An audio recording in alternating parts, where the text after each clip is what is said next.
Assalamualaikum warahmatullahi wabarakatuh. Perkenalkan, nama saya Retno Oktavia dengan NIM 2030210055. Saya akan menjelaskan materi retorika tentang pidato dan MC. Retorika adalah suatu gaya atau seni berbicara, baik yang dicapai berdasarkan bakat alami atau talenta maupun melalui keterampilan teknis. Seni berbicara ini bukan hanya berarti berbicara secara lancar tanpa jalan pikiran yang jelas dan tanpa isi, melainkan suatu kemampuan untuk berbicara dan berpidato secara singkat, jelas, padat, dan mengesankan. Retorika selain sebagai ilmu berbicara juga diakui oleh banyak ahli sebagai tradisi yang melahirkan kajian ilmu komunikasi. Namun, pada saat ini, seperti digambarkan di atas, pengetahuan retorika hanya memperoleh porsi yang sangat kecil dalam kajian ilmu komunikasi, yakni melalui mata kuliah retorika dan public speaking. Keterampilan dan kesanggupan untuk menguasai seni berbicara ini dapat dicapai dengan mencontoh para tokoh-tokoh yang terkenal dengan mempelajari dan mempergunakan hukum-hukum retorika dan dengan melakukan latihan yang teratur. Hal tersebut dapat dilakukan dengan memperhatikan tahapan-tahapan berikut. Tahap menguasai seni berbicara ada 4. Yang pertama, inventio atau penemuan. Pada tahap ini, pembicara menggali topik dan meneliti khalayak untuk mengetahui metode persuasi yang paling tepat. Bagi Aristoteles, retorika tidak lain merupakan kemampuan untuk menentukan dalam kejadian tertentu dan situasi tertentu metode persuasi yang ada. Aristoteles menyebut 3 cara untuk mempengaruhi manusia. Yang pertama, Anda harus sanggup menunjukkan kepada khalayak bahwa Anda memiliki pengetahuan yang luas, kepribadian yang terpercaya, dan status yang terhormat atau etos. Yang kedua, Anda harus menyentuh hati khalayak, perasaan, emosi, harapan, kebencian, dan kasih sayang mereka atau patos. Kini, para ahli retorika modern menyebutnya imbauan emosional atau emotional appeals. Yang ketiga, Anda harus meyakinkan khalayak dengan mengajukan bukti atau yang kelihatan sebagai bukti. Di sini, Anda mendekati khalayak lewat otaknya atau logos. Di samping etos, patos, dan logos, Aristoteles menyebutkan 2 cara lagi yang efektif untuk mempengaruhi pendengar, yaitu entimem, dan contoh. Entimem dalam bahasa Yunani, di dalam, dan timos, pikiran, adalah sejenis silogisme yang tidak lengkap. Sebagai premis dihilangkan tidak untuk menghasilkan pembuktian ilmiah, tetapi untuk menimbulkan keyakinan. Yang selanjutnya yaitu disposito atau penyusunan. Pada tahap ini, pembicara menyusun pidato atau mengorganisasikan pesan. Aristoteles menyebutnya tekis, yang berarti pembagian. Pesan harus dibagi ke dalam beberapa bagian yang berkaitan secara logis. Susunan berikut ini mengikuti kebiasaan berpikir manusia: pengantar, pernyataan, argumen, dan epilog. Menurut Aristoteles, pengantar berfungsi menarik perhatian, menumbuhkan kredibilitas atau etos, dan menjelaskan tujuan. Yang ketiga, elocutio atau gaya. Pada tahap ini, pembicara memilih kata-kata dan menggunakan bahasa yang tepat untuk mengemas pesannya. Aristoteles memberikan nasihat: gunakan bahasa yang tepat, benar, dan dapat diterima. Pilih kata-kata yang jelas dan langsung. Sampaikan kalimat yang indah, mulia, dan hidup, dan sesuaikan bahasa dengan pesan khalayak dan pembicara. Yang keempat, pronunciatio atau penyampaian. Pada tahap ini, pembicara menyampaikan pesannya secara lisan. Di sini, acting sangat berperan.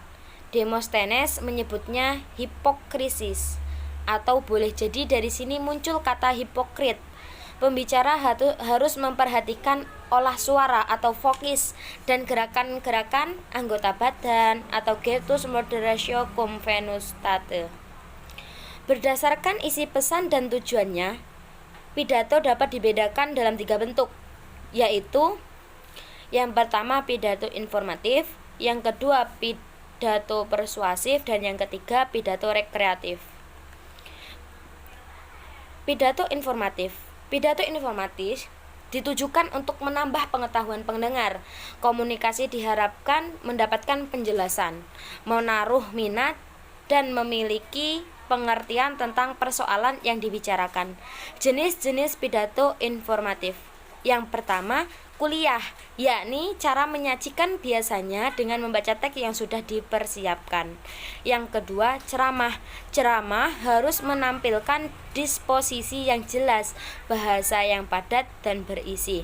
Yang ketiga, referat atau makalah atau pengantar singkat. Referat dapat dibawakan di konferensi. Pada dasarnya, referat dibatasi uraiannya pada hal-hal yang esensi, sehingga lebih mengenai budi dan bukan perasaan manusia. Yang keempat, pengajaran. Uraian yang disusun secara pedagogis, bentuk penyampaian bermacam-macam sehingga tidak membosankan. Yang kelima, wejangan informatif. Ceramah santai di depan sekelompok pendengar dalam jumlah kecil. Bentuk penyampaian sering menggunakan slide seperti PPT dan lain sebagainya. Yang kedua, pidato persuasif. Pidato persuasif merupakan pidato yang bertujuan untuk mempengaruhi pendengar dengan membujuk pendengar agar mengubah pilihan atau sikapnya.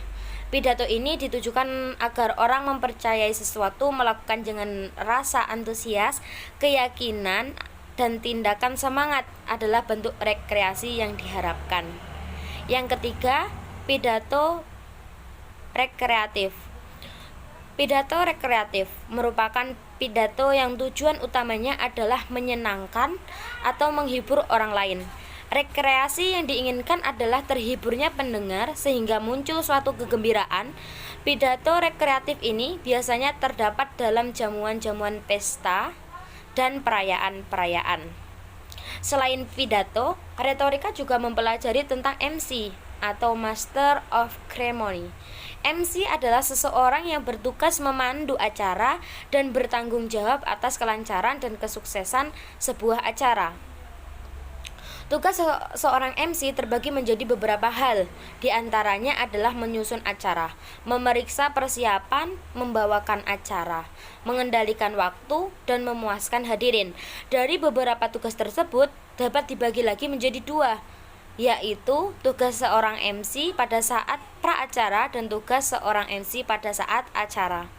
Yang pertama, tugas saat pra-acara.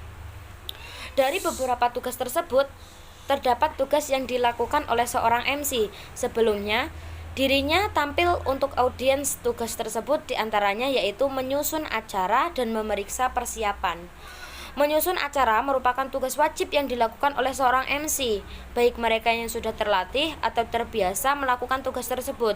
Karena adanya tugas persiapan ini dilakukan agar seorang MC lebih tertata dan lebih siap. Selain itu, memeriksa persiapan juga merupakan tugas wajib yang dilakukan oleh seorang MC. Sebelum seorang MC membawakan acaranya, tugas ini dilakukan oleh seorang MC dengan tujuan untuk memastikan apakah segala sesuatunya sudah siap, mulai dari tempat, tata letak, kursi, alat peralatan, dan lain sebagainya. Yang kedua, tugas saat acara. Tugas saat acara yang dilakukan oleh seorang MC yaitu pada saat pelaksanaan acara, yaitu membawakan acara demi acara sesuai waktu yang telah disusun. Dalam hal ini, seorang MC tentunya mampu mengendalikan waktu yang telah disusun. Seorang MC Dalam hal ini tidak sekedar membacakan susunan acara, tetapi juga harus memperhitungkan rencana waktu yang digunakan dengan tujuan rencana dan waktu yang telah disusun dan dirancang tidak jauh dari perkiraan, sehingga acara tersebut berjalan dengan lancar. Selain itu, tujuan akhir dari seorang MC adalah memberikan pelayanan yang terbaik untuk audiens dengan cara memberikan performa yang cakap dan sesuai dengan keinginan audiens. Di sisi lain, seorang MC juga dituntut untuk mampu membaca situasi, di mana seorang MC tentunya harus sensitif dengan hal-hal yang terjadi. Contoh mudahnya yaitu ketika audiens atau khalayak terlihat bosan, panik, suasana enggan mendukung, cuaca buruk, dan situasi lain yang terjadi ketika acara berlangsung. Maka tugas MC adalah menghibur audiens. Syarat menjadi MC. Syarat menjadi MC ada 7. Untuk menjadi MC, seseorang dituntut untuk memiliki kreativitas dan kepribadian yang matang. Dengan begitu, terdapat beberapa syarat yang harus dimiliki oleh seorang MC, yaitu sebagai berikut. Yang pertama, wawasan pengetahuan dan pengalaman yang luas. Dengan adanya wawasan pengetahuan dan pengalaman yang luas, maka seorang MC tidak akan mati topik. Yang kedua, cerdas. Yang ketiga, memiliki rasa humor. Yang keempat, memiliki kesabaran ketika dihadapkan audiens saat situasi kacau. Yang kelima, imajinasi. Yang keenam, antusiasme, rendah hati, dan bersahabat. Yang ketujuh, memiliki kemampuan kerjasama. Adapun tips menjadi MC yang baik. Terdapat 12 tips dasar yang dapat diterapkan untuk seseorang yang ingin menjadi MC. Di antaranya yaitu mudah memberikan senyum. Baik sudah sering menjadi MC atau baru memiliki ketertarikan dalam profesi MC, seorang MC dituntut untuk tidak boleh pelit senyum. Berikan dan tunjukkan wajah yang ramah, karena hal tersebut menunjukkan bahwa kita sebagai MC dapat welcome dengan orang lain. Yang kedua, percaya diri dan salurkan energi baik. Dengan kita siap dan percaya dengan apa yang akan kita sampaikan, tentunya seorang MC akan lebih bisa mengelola acara dengan baik dan akan lebih mudah dalam melakukan improvisasi. Yang ketiga, fokus dan konsentrasi.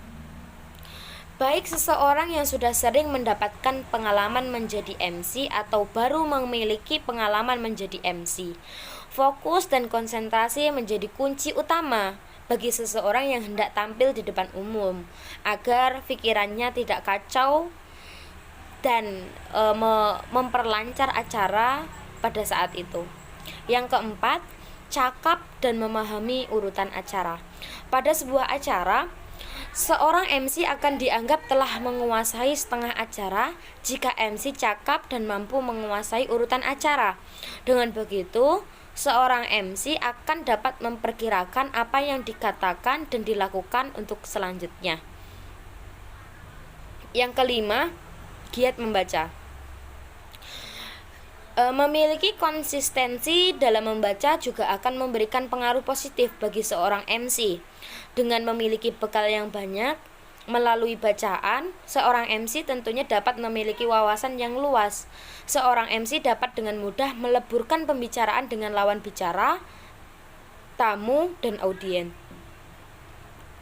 Yang keenam, mengenali audiens. Seorang MC tentunya juga harus dapat mengidentifikasi audiens yang hadir. Mengapa demikian? Karena dengan memahami audiens yang hadir, seorang MC dimungkinkan dapat menentukan gaya bicara, bahasa, maupun memberikan intermezzo dan gurauan yang akan dilontarkan. Dengan begitu, tentunya jangan sampai seorang MC menyampaikan sesuatu yang sukar dipahami sama sekali oleh audiens. Yang ketujuh, tepat waktu.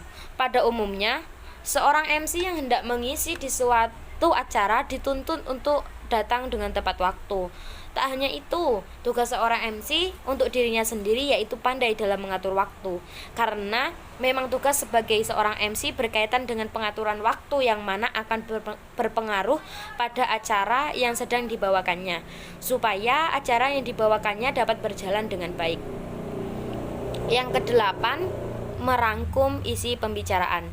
Supaya acara yang dibawakan oleh seorang MC dapat berjalan sesuai waktu yang telah ditetapkan, alangkah lebih baiknya jika MC meringkas pembahasan yang disampaikan oleh pembicara. Yang kesembilan, perhatikan makanan yang dikonsumsi sebelum tampil. Pada tips yang ini sangat sepele, terlihat sepele, namun jangan dianggap remeh. Seorang MC sebaiknya memperhatikan apa yang dikonsumsi sebelum tampil. Jangan sampai akibat kecil seperti salah makan dan minum menyebabkan penampilan kita saat menyampaikan rangkaian acara terganggu sehingga acara tersebut berjalan tidak lancar. Yang ke-10, hindari gerakan tubuh yang monoton. Gerakan tubuh atau bahasa tubuh yang tepat mampu menguatkan pesan yang akan disampaikan. Namun, melakukannya secara berulang-ulang dengan gerakan yang sama dapat memberikan kesan yang monoton.